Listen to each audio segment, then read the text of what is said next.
여러분들은 현재의 중러 관계에 대해 얼마나 알고 계십니까? 간혹 흘러나오는 중러 합동군사훈련, 중러 밀월시대 등의 뉴스를 접하시면서 일반 국민들끼리의 우호관계도 최고일 거라고 생각하신 분들이 있으실지 모르겠습니다.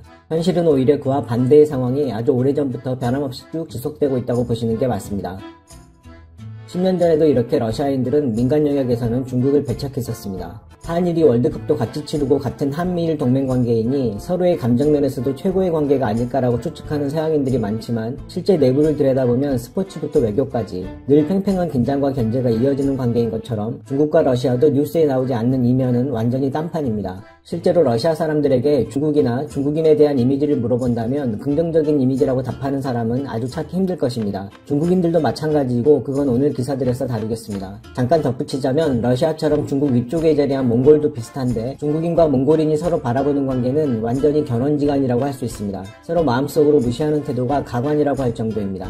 몽골인들은 중국이 경제적으로는 자신들보다 비교도 안 되게 크지만 생활 문화적인 측면에서는 아래로 내려다보는 경향이 아주 강합니다. 물론 한때 대륙을 평정했던 몽고 전사를 떠올려 본다면 이해할 만도 하지만 단순히 그런 이유가 아니라는 것은 그들이 한국을 대하는 태도와 대비해보면 바로 알 수 있습니다. 인접국 중국이지만 한국을 바라보는 이미지와는 정말 하늘과 땅 차이인데 심지어 몽골인들이 중국에서 지낼 경우 한국 물건들을 주로 쓰고 한국 음식들을 먹으며 지내는 경우가 많고 중국어도 배우려 하지 않고 주로 잘 통하지도 않는 영어로만 생활하려고 할 정도입니다. 참고로 몽골인들의 외국어 습득 능력은 엄청나서 지구상 최고라고들 합니다. 이 점은 나중에 별도로 다루겠습니다만 실제로 놀랄 정도로 우수합니다. 그런데도 중국어는 잘 배우려고 하지 않습니다. 한국어는 정말 잘하는 몽골인들이 많죠. 한국에 와보지 않고도 독학만으로도 참 잘합니다. 어쨌든 그렇게 국가 간 서로에 대해 가지는 이미지 차이가 매우 큽니다. 동북아 안에서도 참으로 여러 관계가 존재하는 셈입니다. 러시아인들과의 관계를 이야기하는 중국의 최신 기사를 한번 보시죠. 양국민들이 실제로 상대방에게 가지는 현실이 어떤지 유추해볼 수 있습니다. 최근 양국 사이에서도 검역과 관련하여 큰 갈등이 있었나 봅니다. 최근 중국인의 경험과 관련하여 중러 관계의 실제 모습에 대해 이야기해보자. 러시아에서 검역규칙 위반으로 추방된 80여 명의 중국인들은 중국의 국내 여론에 강한 반향을 불러일으켰고 2차 항소를 제기할 것이다. 동시에 중국에 대한 그들의 무자비한 법 집행과 치료에 관한 소식으로 많은 중국인들이 매우 불편하게 생각하고 있다.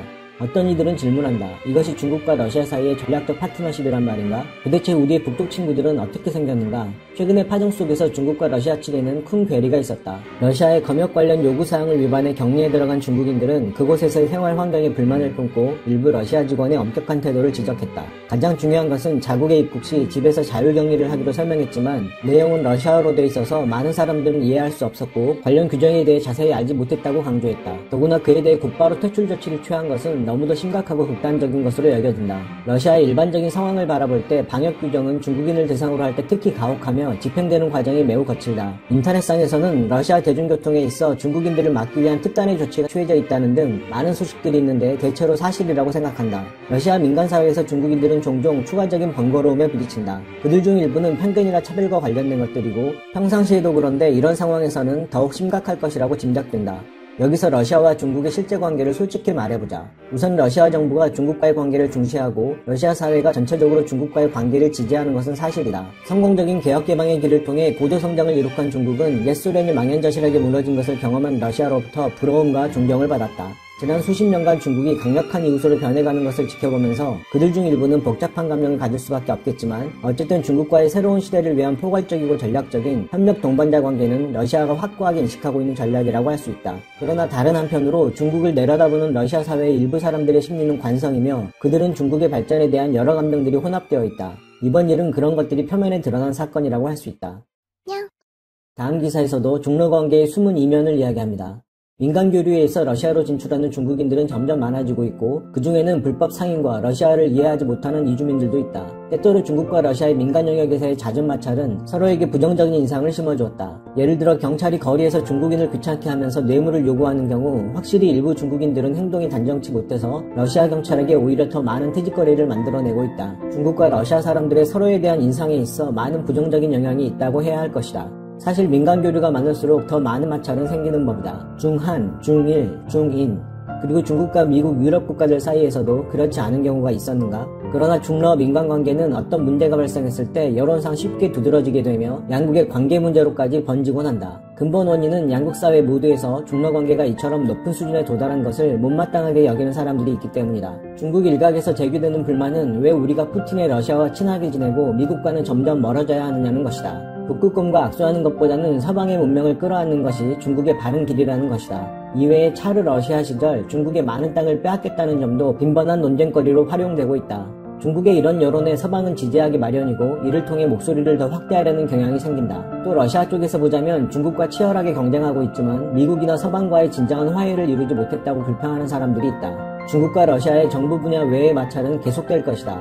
두 국가 간의 전략적 관계로 인해 특정 민간의 이익이 침해돼서는 안 된다.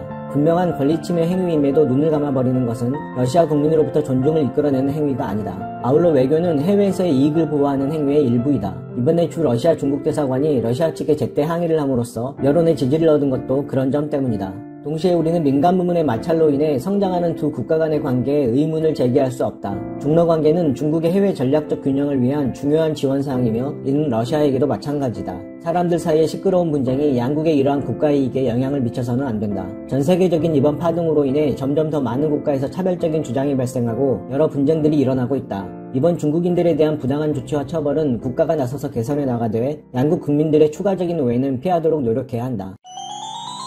중국과 러시아 양국 간의 복잡한 관계를 엿볼 수 있는 기회를 민간 부분의 솔직한 현실을 통해 살펴봤다고 하겠습니다. 우리는 어떠한 상황인지 되돌아보게 됩니다.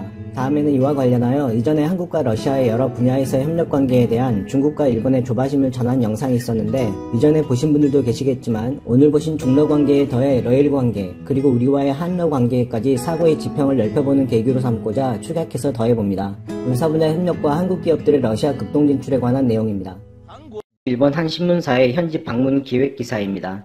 기자는 러시아 국동에서 한국의 위상이 커지고 있다며 7월 일본 정부의 수출 제한 조치 이후 러시아는 불화소설을 한국에 공급할 수 있다고 선제적으로 제안한 바 있다는 사실을 언급합니다. 모스크바 사무소의 사이토 다이스키 소장은 원래 한국 기업은 도전 정신이 강하다고 지적했다며 한국은 항상 일본보다 앞서가는 자세가 있다. 일본 기업들이 극동 진출을 주저하고 있던 때에도 한국 기업들은 러시아 시장의 미래를 예측하고 적극적으로 준비해왔으며 현재 진행 중인 분야는 호텔, 농림수산, 통신 등 다방면에 걸쳐 있다. 한국 기업은 성공 여부에 대해 확신이 없어도 가능성이 보인다면 일단 진출하겠다는 적극적인 자세가 있다. 한국은 시베리아 철도를 이용한 물류 수송에도 적극적이며 지금은 러시아 철도에 있어서 우수한 주요 고객이라며 일본에서도 시베리아 철도의 편리성이 검토되고 일본 모스크바 구간의 운송 시험이 파일럿 프로젝트로 시험 실시되었었다. 결과는 최상으로 유망한 운송수단이라는 인식이 확산됐고 현재는 유럽까지의 물류 이동 실험이 행해지고 있다며 그러나 한국은 일본보다 더 빨리 이를 사용할 수단으로 인식하고 있었다며 경계심을 내비칩니다. 아울러 뭐니뭐니 해도 러시아 극동에 급증하고 있는 한국 관광객이 눈에 띄는 상황이라며 블라디보스톡을 포함한 극동 연해주 지역을 방문한 한국인은 2017년 10만 명에서 2018년에는 22만 명이 넘어섰고 반면 일본인은 한국의 10분의 1에도 못 미치는 2만여 명인데 이는 양국의 인구를 감안하면 차이가 너무 크다면서 그만큼 한국인에게 있어 러시아에 대한 정신적 장벽이 낮은 것이다. 이러한 인적 왕래를 통해 한국 기업이 러시아 극동 진출에 박차를 가하게 되는 것은 틀림없는 사실이라며 블라디보스톡 중심부 카페에서 한국어 메뉴는 10여 권이나 있었지만 일본어나 중국어는 한 권씩 밖에 없었다. 한국인들에게 해외여행은 일상생활의 일부이다. 러시아에서의 일본 호감도는 높고 일본 제품의 신뢰도 높지만 그 자리에 멈춰서서 표면적인 우호로 만족하고 있는 사이에 러시아인의 마음은 한국으로 가버릴지도 모른다. 전 세계 각종 무기 중에서 아주 유명한 멋진 무기 알기 쉽게 설명해 드리는데요. 지금 여기 제가 또 배 한 척 갖다 놨죠. 이게 독일의 비스마르크라고 하는 전함이에요. 오늘 알려드릴 군함은 이 비스마르크가 아니고 비스마르크의 선배죠. 포켓 전함입니다. 도이치란드급 포켓 전함 호주머니에 안 들어가네 라는 주제로 말씀드리도록 하겠습니다. 이게 도대체 뭐냐 알려드릴게요. 자, 독일 제국 치욕의 역사입니다. 1919년 베르사유 조약인데요. 이게 이제 1차 대전에서 패한 독일에 대한 강화 조약이에요. 그러니까 전쟁 배상금 물리고 이제 막 그런 거예요. 자, 여기 보시면 전쟁 배상금 1320억 마르크 내놔. 이 1320억 마르크가 얼마나 대단한 돈이냐 하면은 당시 독일 국가 GDP의 4년치 금액이랍니다. 그런데 이게 그냥 독일 돈을 주면 되는 게 아니고, 당시 이제 독일은 인플레가 어마어마하게 일어났죠. 그러니까 독일 돈은 필요 없고, 금 가치로 해서, 이 1320억 마르크의 당시, 19년 당시 금 가치를 해서 이제 배상금을 내는 거예요. 그러니까 우리나라로 치면, 우리나라가 작년, 그러니까 2019년 실질 GDP가 한 1840조 원 정도 되거든요. 그러면 4년치 같으면은 7360조 원. 그러니까 전쟁에 져가지고 7360조 원의 벌금을 내는 겁니다. 자, 그렇게 되고, 또 뭐 석탄 이런 거 많이 났던 알자스 로렌 지방, 이거 이제 프랑스에 양도하게 되고요.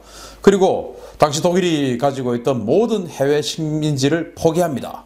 이제 포기했더니 어떻게 되냐, 이제 무주공산이 됐죠. 이걸 뭐 신속하게 영국하고 프랑스가 다 주워 먹어버렸죠. 그리고 이제 육군은 10만 명 이상의 육군 병력을 보유하지 못하고, 해군은 15,000명 이상을 보유하지 못합니다. 그리고 육군 탱크 보유 못해. 그리고 기관총도 숫자 막 제한 주고요. 그리고 이제 해군 같은 경우도 이 전함은 6척밖에 못 가져. 이렇게 딱 규정을 하는 거예요. 그리고 전함 배수량, 뭐 주포 숫자, 주포 구경, 뭐 이런 거 전부 다 이제 가이드라인을 딱 해놓고 두 번 다시 전쟁을 못 하도록 딱 묶어 놓는 것이 바로 이 베르사유 조약이었어요. 그래서 이제 독일은 정말 진짜 너무하네, 흑흑, 이제 이렇게 되지만, 아니 뭐 전쟁에서 지면 원래 이런 겁니다. 완전히 박살나는 거예요. 국가 거덜나는 겁니다. 그래서 전쟁은 안 하는 게 제일 좋고, 하면 반드시 이겨야 됩니다. 그래서 이제 이 전함은 6척 허가를 받았는데, 그 중에서 이제 다 필요 없고, 이건 놔둬 해가지고 놔뒀던 게 있는데, 바로 전 드레드노트급. 이게 이제 구식이에요. 왜냐? 1904년 이때 지었으니까 1919년이니까 이때는 이 전함, 군함 이런 스타일이 굉장히 급속도로 발전되던 시대였어요. 드레드노트, 이게 이제 영국의 아주 유명한 그 제독이죠. 피셔 제독이 개발한 그런 개념의 군함인데, 드레드노트라는 군함이 있어요. 이게 이제 주포를 거의 규격을 통일해가지고 일제 효력사를 하고 나서 또 빠른 속도로 튀어버리고, 뭐 여하튼 이런 스타일의 군함을 드레드노트라고 하고, 그 드레드노트 직전에 만들었던 것을 프리드레드노트라고 하는데, 그걸 이제 일본 말로는 전노급 이렇게 이야기를 해요. 그래서 그리고 이제 이 드레드노트 이후에 나온 것을 이제 슈퍼 드레드노트, 또 일본 말로는 또 천호급 이렇게도 이야기를 하는데, 아무튼 이 드레드노트가 1906년도에 나왔는데, 그 이전에 드레드노트하고 좀 비슷하게 생긴 스타일의 그런 전함들을 전노급 또는 프리드레드노트, 전 드레드노트 이렇게 이야기를 해요.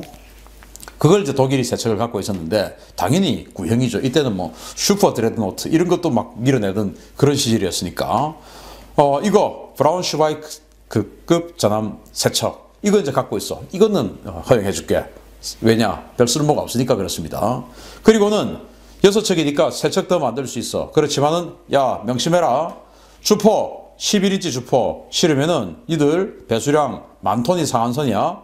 그 이상은 못 지어. 이제 이렇게 되는 거예요. 근데 그때 뭐 또 일본, 또 그 미국, 영국 이런 나라들 막 4만 톤짜리 막 이런 거 막 짓던 시절이었어요. 근데 1만 톤이 상한선이다 이러니까 뭐 상대가 됩니까 이거? 그래서 두 번 다시 전쟁하지 못하도록 만들어 놓은 거예요. 그런데 이때만 해도 거함 거포 시대, 해군력의 시대 아니겠습니까?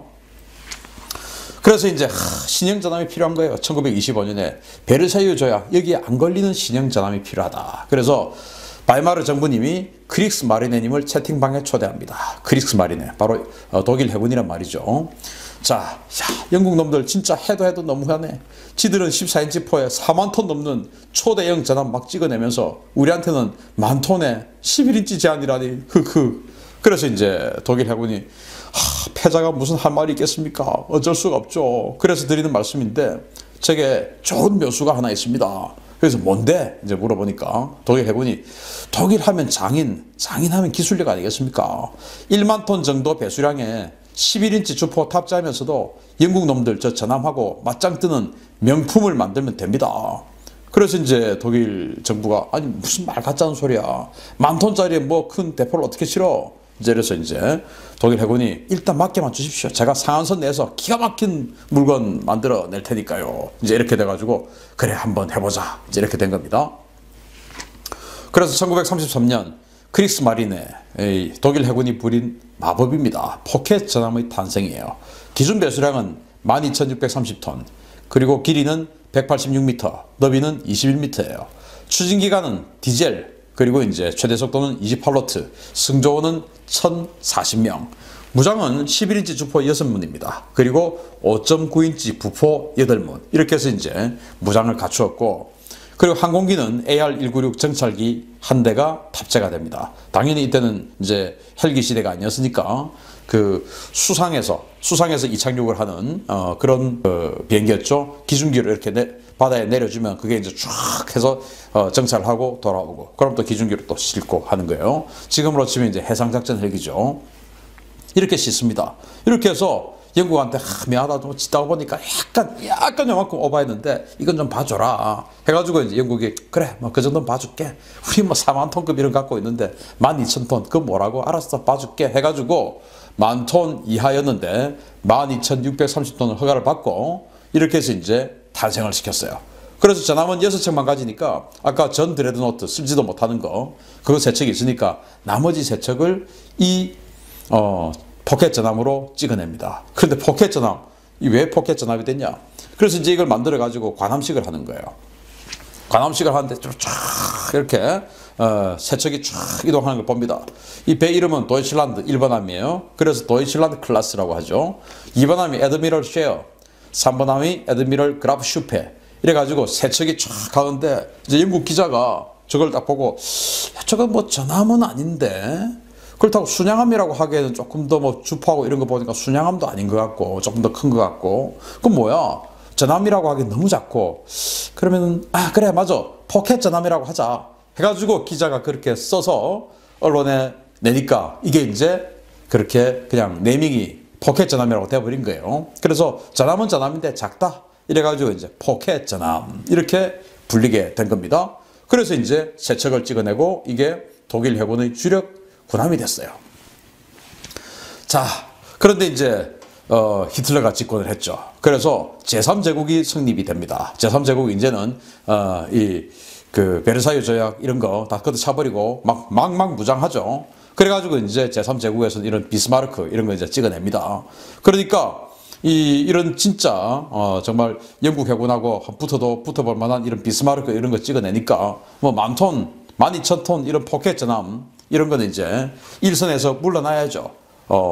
그래서 일선에서 물러나는데 그냥 폐기시키기는 아깝죠. 그리고 히틀러가 이 포켓 전함을 대단히 좋아했답니다. 왜냐? 독일 기술력의 상징이다. 우리가 정말 어려운 가운데 이런 걸 만들어냈다. 정말 이 혁신의 상징이다. 뭐 아이폰처럼 그렇게 생각했나 봐요. 그래서 이걸 폐기시키지 않고 썼습니다. 어떻게 썼냐? 이제 2차 대전 직전에 스페인 내전이 있었는데 그 스페인 내전에 이제 정부군의 반군이 있었고 그 반군을 이제 독일이 지원을 하는데 거기에서 이제 또 해서 그 정부군에게 들어가는 그 군수보급 당연히 이제 다른 데서 물자를 실어와야 되니까 이런 것들을 파괴시켜버리는 이 통상 파괴전에 나섭니다. 그리고 이제 2차 대전이 또 개전을 해요. 또 영국으로 들어가는 물자들이 있을 거 아니겠습니까? 그 통상 파괴전을 해요. 유보트로 그냥 무제한 잠수함 작전도 있지만 이렇게 그 포켓 전함들을 가지고 그냥 영국 그 무역선들을 때려 부수러 다니는 이 통상 파괴전을 하는데 씁니다. 그러니까 뭐 영국 군함들하고 이렇게 함대전을 붙은 건 아니고 영국의 무역선들 이제 때려잡으러 다니는 이런 일을 한 거예요. 아주 비겁한 일을 한 거죠. 자, 그런데 이제 이 10,000톤, 12,000톤 정도밖에 안 되는 이런 정도의 배수량에 어떻게 그렇게 강력한, 나름대로 강력한 주포, 이런 큰 크기, 이런 걸 가지게 됐냐. 바로 그 독일이 자랑하는 바로 이 신기술, 혁신의 실체는 뭐냐. 과도한 다이어트였어요. 그래서 당시에는 이제 증기, 보일러 추진 기관이 대세였는데 이거 덩치가 대단히 크지 않습니까? 그렇지만은 그걸 이제 공간을 줄이기 위해서 디젤 엔진을 채용했습니다. 그런데 당연히 증기보다는 출력이 적었죠. 그래서 속도가 좀 느렸습니다. 그리고 주요 부분에 완전히 그때는 전함이니까 포격전을 해야 되니까 주요 부분의 장갑이 엄청 두꺼웠는데 저거 16인치 한 포 맞아도 안 뚫릴 정도로 막 장갑 두껍고 그랬는데 그런 것들 전부 다 다이어트 시켰어요. 얇게 만들었어요. 그러니까 맞으면 가는 겁니다. 그래서 안 맞아야 됩니다.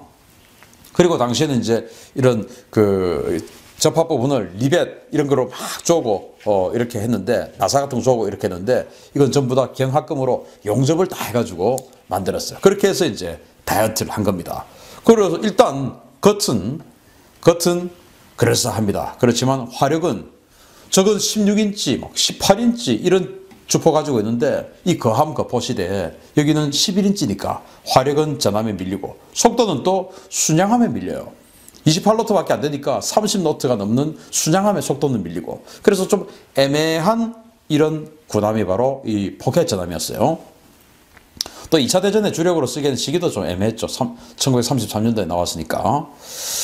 자, 그런데 이제 영국 그 상선들 막 때려잡고 다니니까 영국이 이제 이놈 이거 잡아야 되겠다 해가지고 이제 마치 현상수배범 잡으러 다니듯이 잡으러 다닌 겁니다. 그러니까 이제 큰일 났어요. 그런데 이 일본함 이름이 도이칠란드 아닙니까? 그럼 자기네들 나라 이름이잖아요. 그래서 이거 안 되겠다. 도이칠란드가 침몰하면은 우리가 다 침몰하는 거야. 이래가지고 이름 바꿔 해가지고 일단 너 리초로 이름 바꿔. 지방 이름으로. 그리고는 항구에 그냥 짱 박혀 있어라. 왜? 나가면 죽으니까 지금. 왜? 영국 해군이 얼마나 셉니까? 그래서 나가면 죽으니까 짱 박혀 있어. 해가지고 1번 함인 도이칠란드는 이름을 리초로 바꾸고 2번 함인 애드미럴 셰어 이래가지고 이 두 척을 그냥 항구에다가 짱 박아놨어요. 그러다 보니까 이게 전쟁이 끝나는 1945년 그 무렵까지 살아 있었던 겁니다. 그럼 3번 함은 또 어디 갔을까요? 정말 화려한 대비 비참한 최후인데 1번 함인 도이칠란드 이름 바꿔서 리초가 됐죠. 리초는 대서양 일대의 통상 파괴전 그러니까 이제 영국의 무역선들 때려잡으려다는 그 보급 군수 보급을 이제 힘들게 만드는 그 작전을 하러 다닌 거예요. 그래서 이제 1939년에서 40년 이렇게 다니다가 안 되겠다 해가지고 이제 그 도망가가지고 항구에 짱 박혀 있습니다. 그래서 종전 직전에 소련 해군에게 노획이 됩니다. 그래서 1945년에 소련 해군의 표적함이 되어가지고 소련 해군의 함포 이런 거 맞고 그냥 격침됩니다. 표적함으로 정말 비참한 최후를 했죠. 가장 정말 참 좀 치욕스러운 최후를 마칩니다. 그 다음에 이제 2번 함인 애드미럴 셰어 여기는 역시 대서양 일대의 통상 파괴전에 참가합니다. 그리고는 이제 마찬가지로 항구에 숨어 있죠. 그러다가 공습으로 파괴가 되어버립니다. 그런데 이 1번 함과 2번 함은 북대서양 그리고 북해, 발틱해 이런 데서 주로 작전했어요. 그런데 3번 함인 애드미럴 그라프 슈페 이 3번 함은 남대서양 쪽에서 작전을 한 겁니다. 그래가지고 하다가 이제 돌아갈 길을 놓친 겁니다. 왜냐? 이제 피하라고 하는데 돌아가려고 하니까 영국 쪽을 이렇게 지나가야 되는데 도저히 영국 쪽을 지나갈 자신이 없잖아요. 어떻게 그 독일로 들어가려면 이제 북해 이쪽을 거쳐서 발틱해로 들어가야 되는데 영국에게 걸리면 바로 이제 이렇게 되니까 어떻게 하지도 못하고 있다가 그 남대서양 그 포클랜드 인근에서 영국 해군 순양함 이런 것들하고 한번 조우를 합니다. 그래서 순양함 격침시키고 나름 전과를 올려요. 그러다가 이제 좀 휴식을 해야 되겠다 해가지고 남미에 있는 우루과이로 들어갑니다. 그런데 우루과이가 그때 중립을 선언하고 나가라고 그럽니다. 입항을 허용을 안 해요. 왜? 지금 영국하고 지금 완전히 적이 되어 있는 이 독일을 받아주면 영국한테 큰일 나잖아요. 그래서 중립 선언하고 입항 안 해줘 하고는 72시간 내에 나가. 근데 이제 입항은 못하고 부대에 접안은 못하고 밖에 계류하고 있습니다. 앵커 받고 밖에 이제 있어요. 그런데 마침 이때 우루과이 신문에 영국 함대가 이 애드미럴 그라프 슈페를 잡으러 지금 우루과이 쪽으로 오고 있다라는 신문 기사가 난 거예요.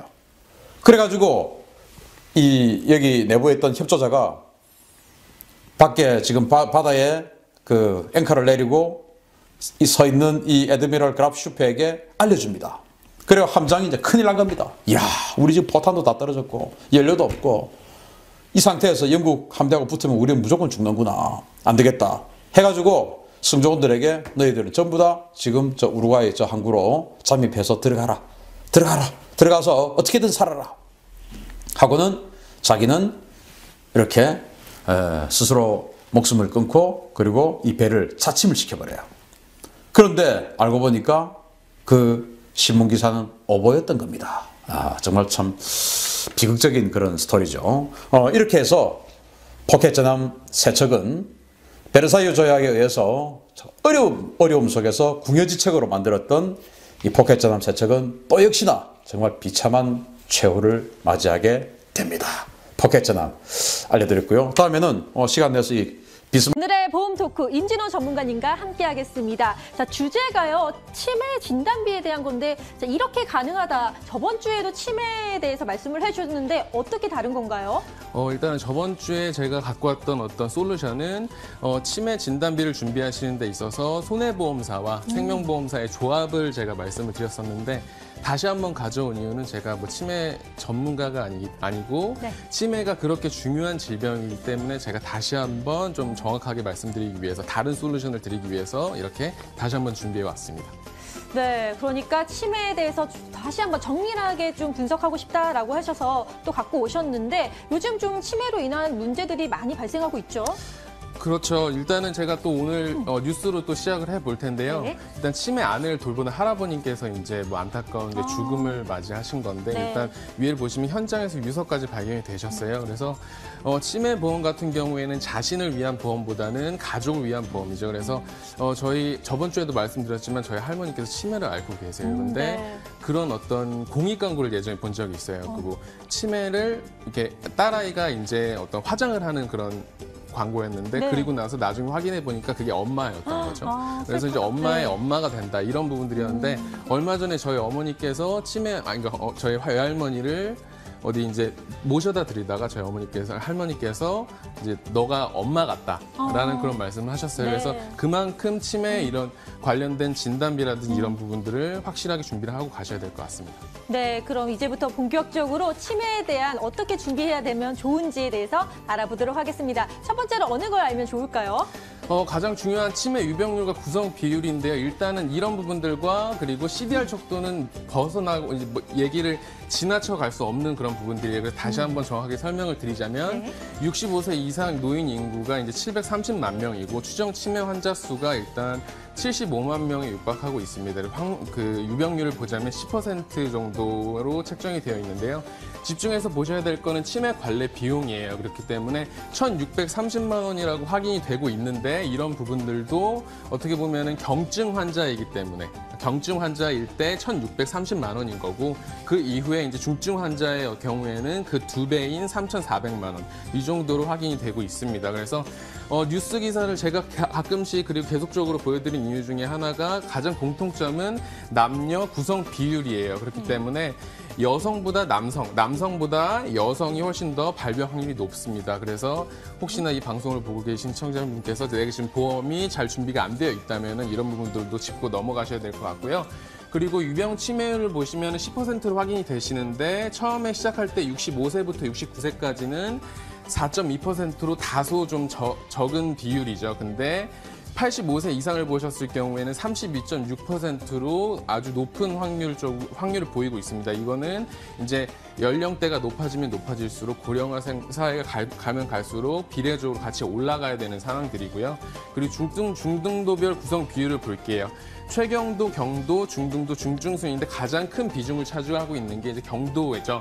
그렇기 때문에 최경도 같은 경우에는 내가 보기에 최경도보다 높은 거라고 생각하실 수 있는데 이런 부분들은 좀 심한 건망증이라고 보시면 돼요. 그래서 이런 부분들에 대해서 잘 준비가 되어 있으셔야지 치매 보험이 잘 준비가 되어 있다고 말씀드릴 수 있겠습니다.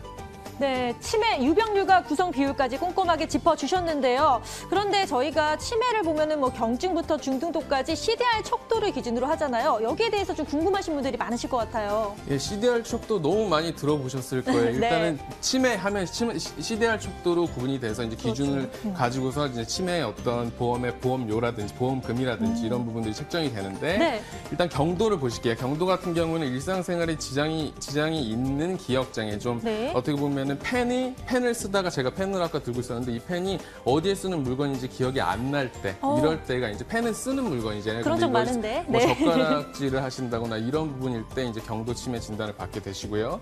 그리고 중등도하고 중증, 저번 주에도 말씀을 드렸어요. 중등도 같은 경우에는 일단 드라마라고 보시면 될 것 같고요. 그리고 중증 같은 경우는 좀 더 심각한 다큐멘터리라고 보시면 될 것 같아요. 그래서 실질적으로 좀 중등도 같은 경우에는 좀 밖에서도 생활이 가능하신 것처럼 보이세요. 근데 중증 같은 경우는 실질적으로 너무나도 아파 보이시고 밖에서 활동이 불가능한 그런 부분들로 보이시기 때문에 네. 이런 부분들은 잘 좀 인지하셔서 내가 잘 준비가 되어 있는지 이런 부분들 체크하셔야 될 것 같습니다.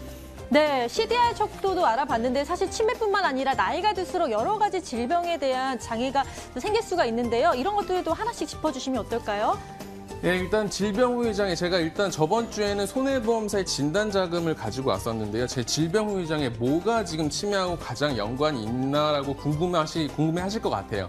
근데 보시면은 일단 치매 그리고 인공관절, 신경계 장애처럼 이렇게 노년기 장애에 관련해서 보장이 되시는 부분들이거든요. 하지만 질병 후유 장애 3%부터 100%까지 보장이 되시는 상품이어야지만 이게 준비가 되시는 거예요. 그래서 앵커님한테 하나 질문을 한번 해볼게요. 일단 일단 낚시 좋아하시나요?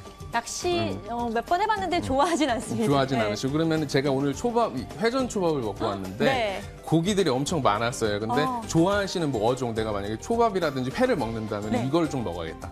한 개에서 한 2개 정도? 광어? 우럭? 광어, 우럭. 그럼 만약 예를 들어서 제 지인 중에 이제 낚시를 좋아하는 친구가 있는데 네. 그 친구가 낚시를 그렇게 못해요.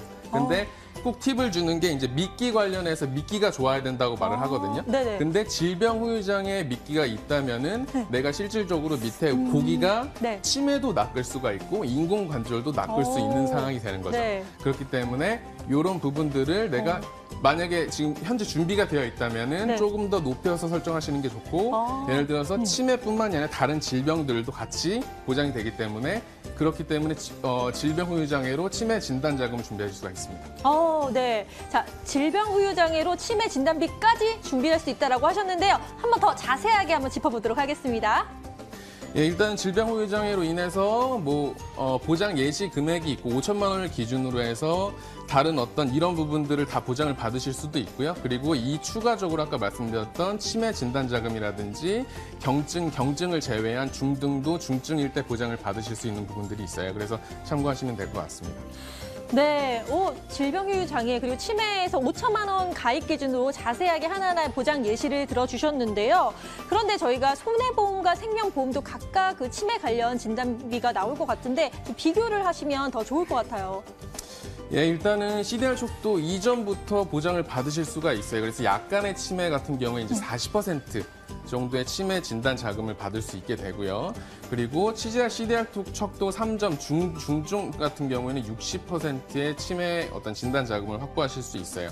하지만 여기 지금 제가 근심함이라고 적어놨는데 이건 극심한 치매라고 보시면 될 것 같고요. 네. 그래서 이 치매 후유 장애 같은 경우에 치매 같은 경우에도 질병 후유 장애로 이런 식으로 40%, 60% 내가 굳이 진단 자금을 준비하지 않아도 이렇게 가져가실 수 있는 부분이 있습니다.